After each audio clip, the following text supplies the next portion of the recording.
Hello everyone, this is Jeff with Walk and Talk with Jeff. I want to tell you a story this morning. Years ago at a high medium security facility, that particular day I was shift commander, rank of a captain, working on the 7 to 3 shift. We were having visitation that day. I think it was on it was a Saturday or a Sunday. Visitation room was full, parking lot was full with inmate visitors that came in, and we had a guy that was working on the outside patrol, which is basically a guy who made sure everything on the outer perimeter of the facility was in good shape security wise.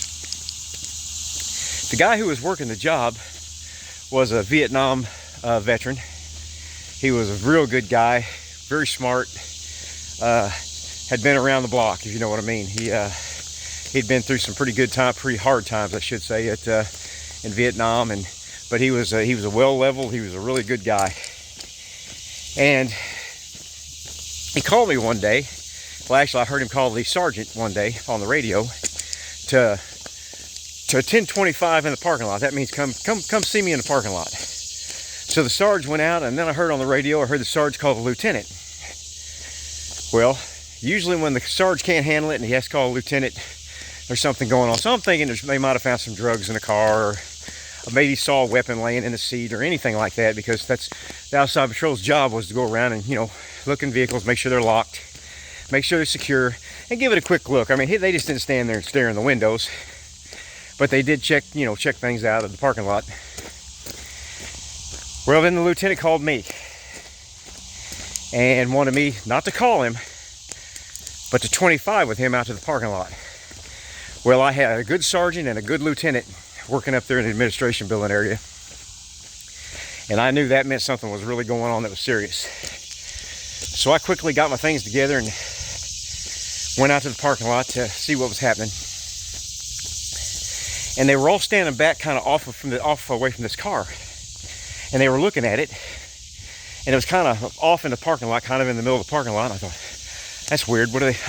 I couldn't figure out what they were doing. So I walked out and I said, "What's going on, Lou?" He said, "I don't know, man." He said, "The officer here smelled something in the car." I said, "Smelled something? Like, what do you mean smelled something?" He said, "Something dead." I said, "Something dead?" He said, "Yes." He said, "The officer believes it might be a body in there." I said, "You got to be kidding me." He said, "No." He said he thinks it's a dead body. I said, has he looked inside the window or anything? He said, "Yes, he did." He said, inside the window, he said there was a large black plastic bag in the back seat, and it was laying there in the back seat. Well, you got to realize this day, it was 100 degrees outside, smoking hot outside, and you know how hot it gets inside of a car, even when it's not 100 degrees, how hot it gets. So this smell was really radiating through the parking lot. So I got a little closer to it. I caught a whiff of it, and it was like made me instantly ill. It's like, oh my gosh, that's a terrible smell. So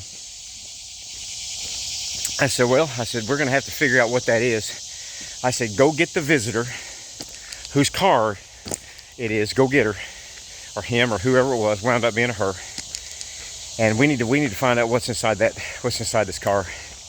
So they go in and they get her, and she comes out, and she's just bubbly and pleasant. I said, "How can I help you guys?" And we said, "Well, ma'am," I said, "we're smelling something that's coming out of your car." I said, "It smells terrible." I said, "What have you got in there?" He said, "Well," she said, "I'm a little ashamed to say it, but," she said, "I've been on vacation, and my dog died a couple days ago, and I have it in a plastic bag in the back seat to bury whenever I get home." I said, "You've got a dog, a dead dog?" I said, "What kind of dog is it?" She said, "It's a Doberman." I said, "You have a dead Doberman pinscher in the back seat of your car, wrapped up in plastic, with it all closed up with 100+ degrees out here." I said, "What did you think was going to happen to it?" She said, "Oh, I know." She said, it's decayed a little." She said, I'm really trying hard to get home. She said, I should be home by tomorrow or the next day.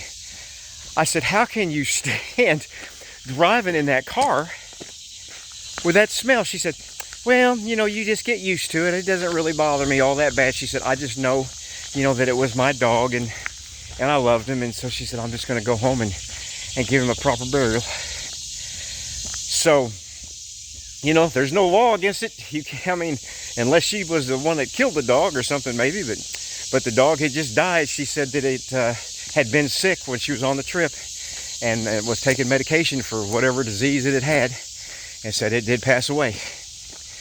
So this lady says, well, I'm going to go ahead and end my visit anyway. She said, I'm going to go ahead and take off. She walked over there. She got in that car. The smell was so bad you couldn't get within 25 feet of it.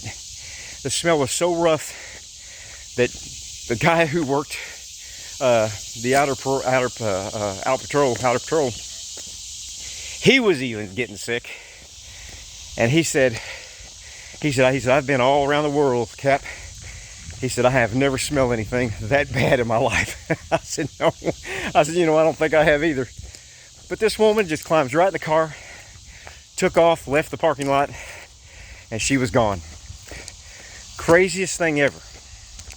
Now, before she left, the Sarge had a good idea. The Sarge said, hey, so you know what? She says it's a dog, right?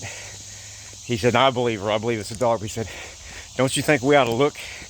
I said, that's very good observation, Sarge. I said, go look. So he walked over there when she went back to the car, and he told her, said, ma'am, I'm gonna need you to you know, take a little bit off that plastic so I can see what's going on. And he said that she removed that plastic off of this dog. He said, I could tell it was a dog. He said it was had a red tint, like a Doberman. And he said, and I saw the legs. He said it was definitely a dog. He said he looked in there real quick, and then he shot out of that car and walked backwards very fast to get out of harm's way. But like I said, she just jumped in the car and took off like there wasn't anything going on. But anyway, I thought that was a bizarre story. I thought I'd share that with you today. Hope you have a great day. If you would, like, subscribe, and comment on my page. I'm out.